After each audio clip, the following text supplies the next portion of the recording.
Hello and welcome to Macros with Mythili, the ET Now show that takes a hard look at all the major macroeconomic issues and developments in India and overseas. In this edition, we're going to take a hard look at an issue that has everybody vexed, the rising price of oil. As Brent crude oil topped US $82 a barrel on the 17th of May for the first time since November 2014 and continues to hover dangerously close to those levels, we look at the underlying factors. Is this only a temporary spike? What are the options for countries like India that are overwhelmingly dependent on imports and have to pay for it in dollars at a time when the rupee is also weakening? These have all been debated extensively in the media and within government as well. So what we hope to bring to you in this edition of Macros with Mythili, well, what are we hoping to bring? We're going to try and bring to you a 360-degree perspective, global as well as domestic, because we have with us two experts who combine the best of both. Singapore-based Vandana Hari, founder of Vandana Insights, who's been tracking the global oil market for years, and the India-based Narendra Taneja, who's been doing likewise, and now combines his knowledge as an oil man with his role as national convener, Energy Cell, BJP. Welcome to the show, Vandana, Narendra. And we're going to look at the principles that should justify the kind of pricing oil in countries like India. Let me start by asking you that unlike other markets that are influenced only by demand and supply, the oil market is hugely influenced by a third factor, geopolitics. Vandana, given your years of experience watching global oil markets, let me start the ball rolling by asking you, which of these factors is the most important today and why? And has there been any fundamental structural change driven perhaps by the global economic recovery? The reason I ask you is that this will really determine whether the spike that we're seeing now is likely to be temporary or more permanent, and the answers will also depend on that. Vandana. Hi, Mythili. Geopolitics has always been a part of an influencer on oil prices. It has, however, accentuated since 2017. And the way I would describe right now what is pushing prices up is a combination of fear and fundamentals. So when we say fear, it is clearly related to the geopolitical developments, especially the tensions in the Middle East. Now, imagine a scenario where OPEC, non-OPEC cuts were not in place. There was plenty of supply coming from those countries, nearly 1.8 million barrels per day that the 22 countries have taken away from the market. In that case, if you had a missile firing from Yemen to Saudi Arabia, or the skirmishes ongoing between Syria, Lebanon, Israel, and so on, they would not have produced the day-to-day spikes that we are seeing today. So what has happened now is there has been a very real tightness in supply that has been created by the OPEC, non-OPEC cuts, highly disciplined constraint that the countries have shown. And on top of that, and that has also been reducing the OECD inventory, that cushion, as we call it, of surplus inventories has steadily shrunk. And on top of that, when you have problems in places like Venezuela, in Iran, Iraq, tensions between Saudi Arabia and Iran, that produces an exaggerated shall we say, a sentimental, bullish impact on oil prices. Okay, Narendra, do you agree with Vandana? Fear or fundamentals? Which is more important at this juncture? And can I request you to don your oil man hat rather than that of the convener of the BJP Energy Cell to answer this question, Narendra? Well, you see, this is what Vandana, so beautifully described. And but I would just, it's true, absolutely. Middle East, tension in Middle East, and at the same time, big producer internal political situation like in Venezuela that Vandana also talked about. All these are contributing. But there is a story beyond this as well. The story mainly is, if you look at very carefully, the two countries among the oil producing countries, big exporters, Russia and Saudi Arabia, they are at the same time playing their own game. OPEC is virtually nothing but Saudi Arabia. I mean, other countries do play some role, they do have some influence. But OPEC is mainly, the cockpit of OPEC is in Saudi Arabia. And Russia is not part of OPEC, but Russia plays a very important role in terms of where the prices go. And Russia and Saudi Arabia, they are collaborating right now. And their collaboration is basically focused only on one thing. Both these countries want to make sure oil prices are first brought $80 per barrel, where they have succeeded. Now on the take it to maybe, if possible, over a period of time to $100 per barrel.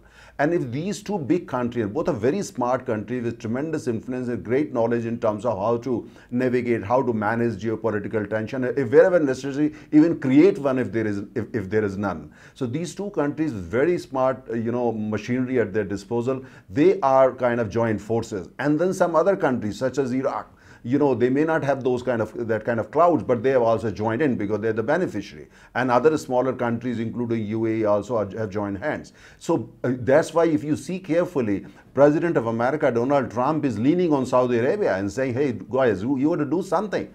We are not going to accept $80 per barrel. India has also privately leaned on Saudi Arabia. And when Prime Minister was in Russia recently, this matter came up during a bilateral summit between Mr. Vladimir Putin and our Prime Minister. So at that stage, also it is being tackled. In my personal view, oil is 90% politics, and an old saying is not that something I have created, and it remains, it has not changed. It has been like this since the 30s, and it remains so. So in my sense, on the one hand, you have to lean on these countries, do something about, use the, high level politics, but at the same time, watch these geopolitical things very carefully, and also keep a very close eye on demand and supply, because demand, after all, in certain countries, including India, is indeed going up. Okay, Vandana, so Narendra's call is that it's mostly political. But what is your take? He's painted a rather frightening picture for a country like India. What is your take? Will oil cross $100 to a barrel? Vandana? I don't think so, is the shortest answer. Look, at $80 a barrel, we call it a psychological level, not for no reason. You see, Narendra already mentioned the pressure has already, from the consumer countries, has already come to bear on OPEC. The Saudi energy minister has held talks with several ministers of several major consuming countries. And from the consumer feeling the pinch to governments fretting, we see that happening already. We have strike by truckers in Brazil, where also very similar to India, a combination of higher prices and depreciating currency. The real has really hurt. It's hurting the consumers. And we have in Malaysia, Mahathir Mohamad, the new prime minister, says that they have also been reforming their prices, just like India. But he says that's it. We'll be putting a cap. There's going to be no more pass-through of costs. In neighboring Indonesia, we had, there's been a change of leadership at Pertamina, the national oil company, because Pertamina and the government could not agree. Pertamina wanted the costs to be passed through. The government does not want to. So this tussle is going on all over. India is not alone. But as far as advocacy is concerned, Narendra touched upon it. I think that's a very good idea. It is, no matter how high the fuel prices are, it is still a buyer's market. We have to keep that in mind. Countries like China and India, they have producers from the Middle East knocking on their doors all the time. What more can we do for you? How more can we collaborate? And essentially, how can we ensure that you will remain our customers? So what can India do? I mean, that was great that Dharmendra Pradhan Minister put a call through to his Saudi counterpart. I think he should attend the OPEC meeting next month. Make sure the consumer's voice is heard by the producers. I wish that were true, Vandana, but by and large, we really haven't seen the buyers have much of a say in the oil pricing, sadly so. Narendra, OPEC reportedly sees oil's rally towards $80 a barrel as a relatively short-term spike that is driven by geopolitics rather than any supply shortage, according to various sources. Do you see this as a sign that the group is not going to rush into rethinking its supply-cutting arrangement? Or do you think there is chances that the next month's meeting will see a substantial shift in OPEC's position? Well, I think there are two important points. First is that OPEC has realized, unlike let's say 2017, 2016, when the world was saying the age or the era of oil is over. Now they have realized there was no truth in it. Renewables are going to grow, sure, for sure, absolutely. But oil will remain almost central for the global economy, and especially for economies like India and China and several others for very, very long time to come. So they have realized that, they probably can still use oil as a tool, if not as a weapon, wherever necessary, in order to extract the maximum money. from big importers such as India and China and several others. So they are taking advantage of it. And at the same time, when you look at as they go for the transition of their economy, like Saudi Arabia is trying to go for transition, Russia is trying to do the same. A number of countries are trying to do that. But they know it very well. The transition from oil-based economy or gas-based economy to economy which is not solely dependent on hydrocarbon is going to take decades. The best way option is, of course, India, China, South Korea and Japan, at least these 4 big importers, to join forces and start negotiating with all these countries, especially the big exporter, in a kind of as a bloc. Not formalizing, but a kind of blocks in order to extract the better deal, and if possible actually even rope in United States and lean on all these countries. Look, it's not good for you. If oil prices go beyond $80 per barrel, then it's not good for you, because then people will be investing more on alternative sources of energy. But they know it's not easily possible. That they know it very well. But still, I think it will produce results. I'm not suggesting oil is going to touch $100 soon, but let's not forget one old saying. This saying is 100-year-old, and saying is, when it comes to oil prices, what is going to the price tomorrow, only one person knows about it, and person's name is God. Okay, yes, it is a bit of a jungle over there, I agree. But Vandana, the fact is that OPEC and its allies have been cutting production by about 1.8 million barrels per day. That's almost 2% of the world supply until the end of 2018. And though the influence of the cartel has come down over the years, it's still a very important factor in determining global prices. In fact, the OPEC oil ministers are scheduled to meet late June to review the policy. What are your expectations from the meet? Do you agree with Narendra? And I ask you this question especially because the interests of the OPEC members are now diverging a little bit. There isn't that kind of unanimity that there was earlier. The meeting on June 22nd is going to be a very important meeting strategically, because they have to decide, are they going to stay with their target of draining the OECD inventories to 5-year average levels, or are they going to change it? And that's going to be an important question to answer, because I think quite surprisingly for OPEC as well, it turns out that that target was actually met in March. The IEA says that in fact the OECD oil inventories slipped below the 5-year average as at the end of March. The US EIA has said the same thing. So OPEC will need to confront that, because they have officially stated that as a target of their cuts. There has been a lot of talk.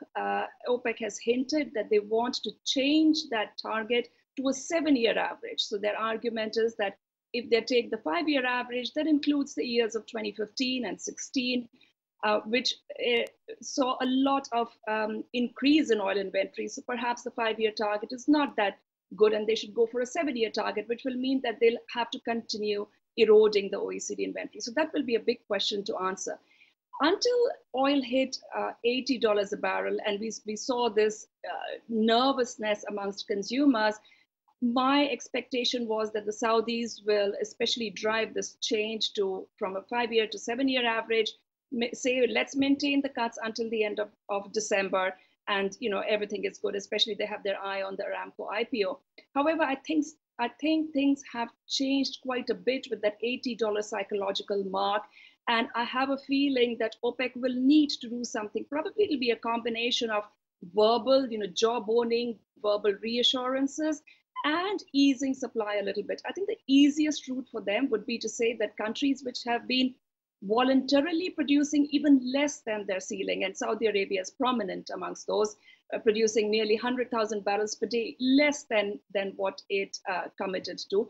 Can those countries start putting a little more oil into the market?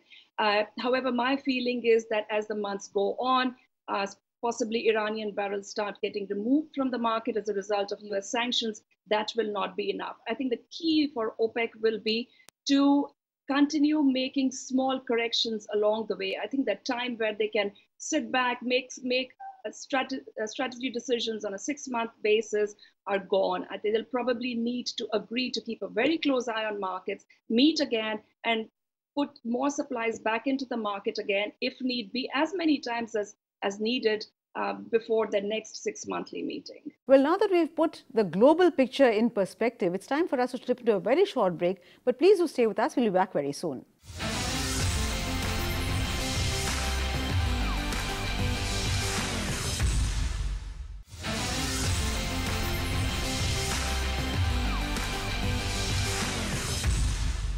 Welcome back. You're watching Macros with Mythili, and I'm in discussion with Vandana Hari and Narendra Taneja on trying to understand what explains the factors behind the sharp spike in oil prices and what can countries like India really do to tackle these kind of issues.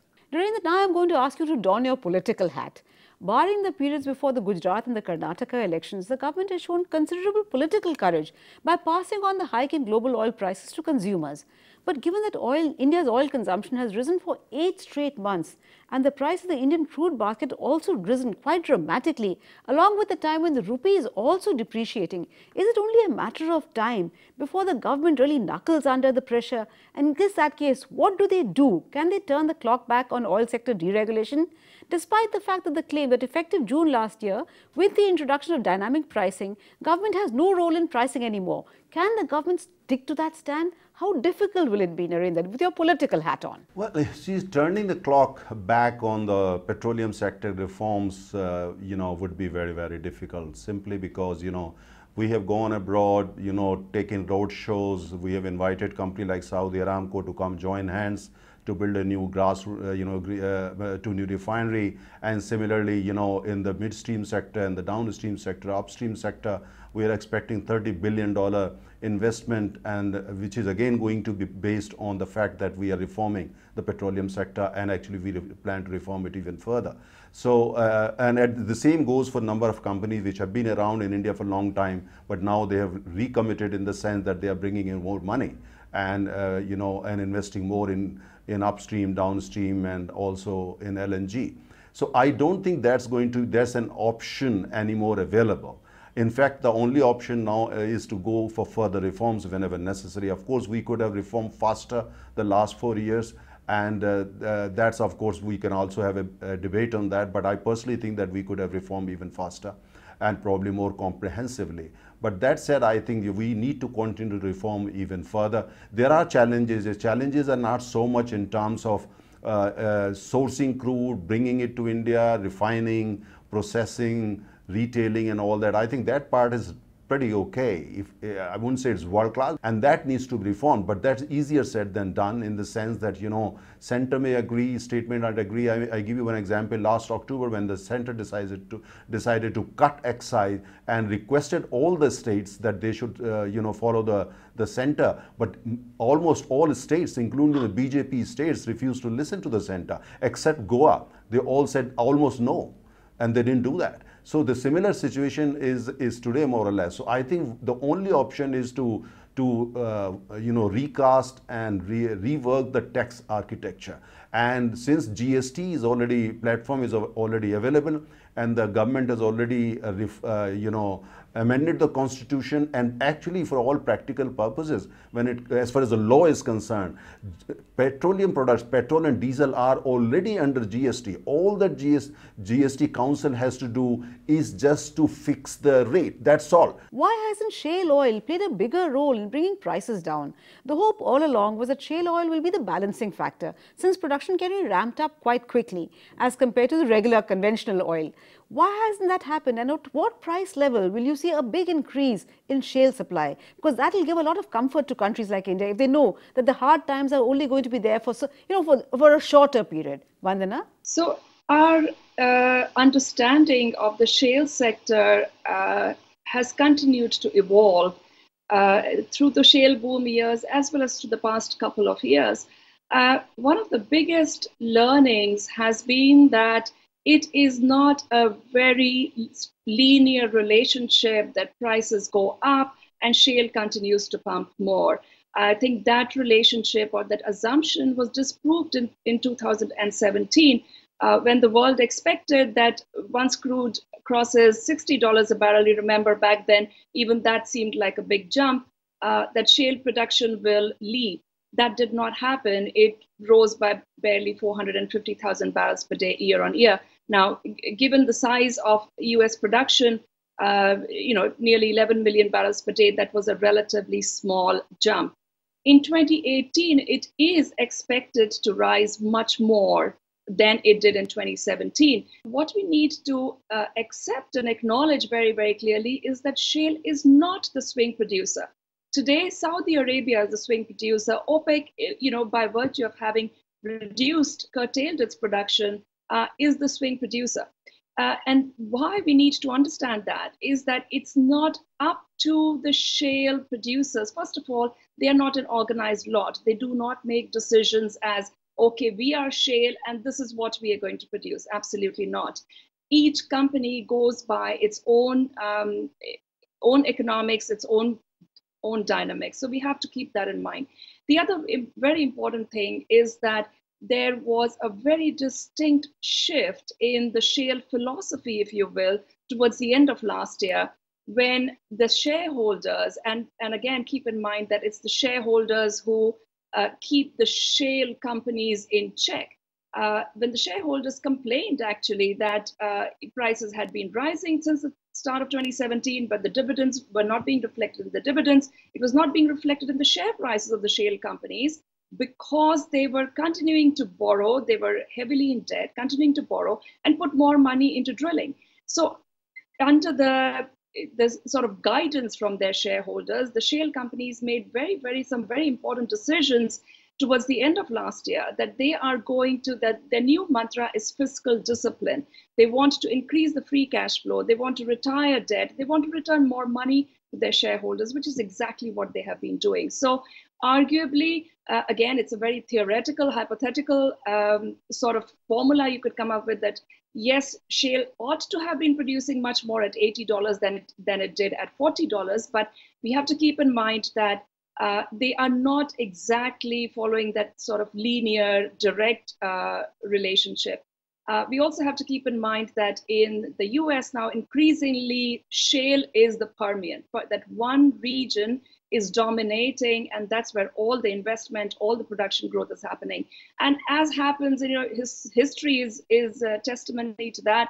When that happens, everything is concentrated in one area. You have problems of infrastructure bottlenecks, which is also keeping a lid on, and is probably going to get worse as the months go along as far as the Permian is concerned. So shale is growing abundantly, but it's not being enough to counter the cuts by OPEC, the voluntary and the involuntary reductions that are happening globally among OPEC and non-OPEC producers, combined with a strong demand growth across the world as well. Okay, so no comfort from the shale producers, and that's not good news at all, Narendra, because rising oil prices are bad news for India. They hurt the consumers, and they also damage the key macroeconomic fundamentals, the current account deficit, inflation, and if the government tries to cushion the impact, the fiscal deficit too. But what are the alternatives really? The NDA government reportedly favors a long-term solution, but every solution has a cost, and it's really very difficult to balance the interests of the consumer with that of macroeconomic prudence.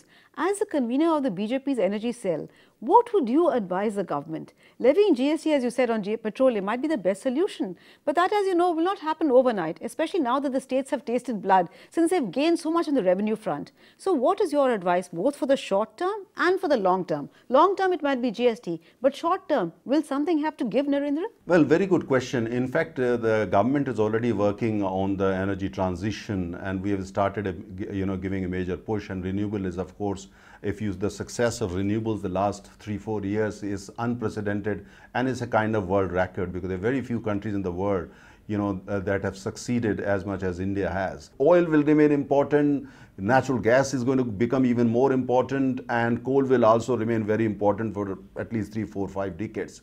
And so we have to work, based on that reality. Unfortunately, as I said, the options are not too many when it comes to, fast tracking, India's energy mix. There are not too many options. I'm afraid that we have to focus more on oil and make sure that, we can find more oil in the country if possible. If not, we go overseas and acquire assets. Natural gas is the same story. We are building close to 15 LNG terminals. There are 4 or 5 already working. There are at least 5 in the pipeline, and there are 5 being planned. So in total, we will have 50 LNG terminals in order to import natural gas.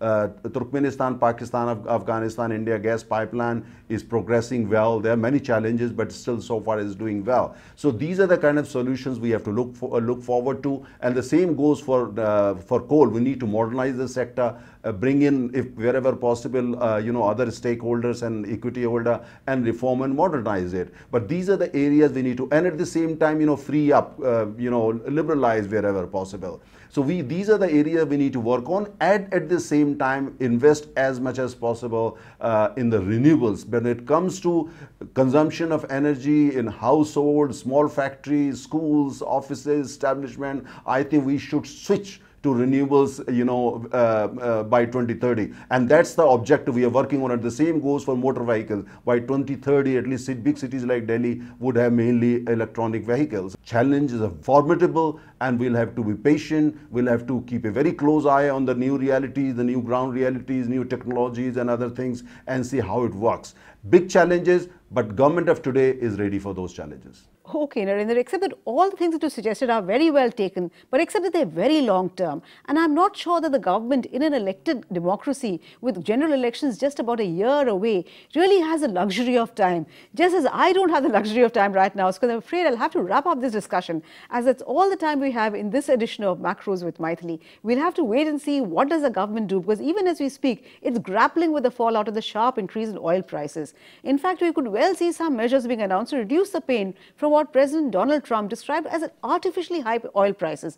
But at the end of the day, however cliched it may sound, there is no free lunch. So we'll have to wait and see how the pain is finally shared, because it will have to be shared by everybody. Thank you so much, Vandana as well as Narendra, for joining me in this discussion and explaining to our viewers the intricacies of the global oil market. Particularly, thank you, Vandana, for that, and the difficult poses before policy authorities in India. Thank you, Narendra, for that. Thank you also for watching. Remember, we'll be back next week with yet another edition of Macros with Mythili. Till then, it's thank you and goodbye from all of us at TT Now.